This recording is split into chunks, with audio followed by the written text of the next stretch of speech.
Rəşad Dağlı şəksiz şübhəsiz qəhrəmandır. Niyəsini izah eləyəcəm. Hər bir insanın bir hədəfi var. O bu hədəfə ya planlı şəkildə gedib çatır, ya da zaman onu öz ağuşuna alıb həmin hədəfə doğru aparır. Adamlar var ki, haqq ədalət uğrunda mübarizə apara, axırda zindana düşürlər, həbsə düşürlər və qəhrəmana bütə çevrilirlər. Adamlar da var ki, onlar buna nail ola bilmir, ya olduqları yerdə sayırlar, ya da heç olub gedirlər. Rəşadın söz üstündə ən gözə gələn davası Teymur Dağlı ilə olmuşdu. O zamanlar Rəşadın narkotiklə bağlılığı şayə olub dillərdə gəzirdi. Və meyxana meydanında Teymur bu əlaqəni Rəşadın üzünə vurur. Vaxt olub ki, həmin malı səndən alıb vurmuşam. Amma bu şakala bilməmişəm, hansı şakaldan gəlir. Hansı şakaldan gəlir. Bu dəyişmədən sonra Rəşad Teymuru vurur.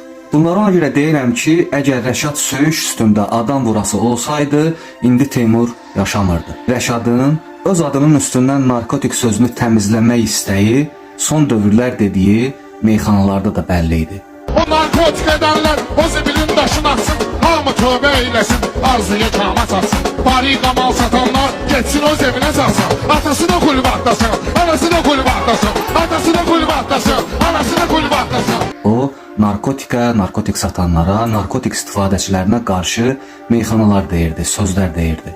40 yaşında meyxananı tərk eləyəcəm deyən meyxana ustası üçün artıq yol bitmişdi. Bu yaşda artıq meyxana aləminin kralı olmuşdu. Sizə milyonlarla fanatı olan meyxananın kralı olmaq deyirəm.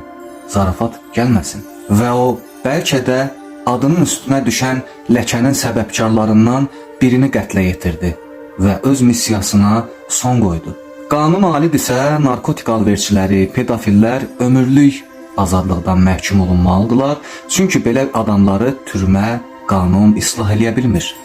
Açığı, türmədə islah işləri ilə nə qədər, hansı dərəcədə məşğul olunur, onu da demək mümkünsüzdür. Bu özü də geniş müzakirə mövzusudur. Qanunun aciz qaldığı bir məsələdə meyxanaçı qəhrəmana çevrilir. Qanunun islah eləyə bilmədiyi bir adamı bir meyxanaçı qətlə yetirib, həmin məhləni, həmin qəsəbəni bir bariqadan xilas edir.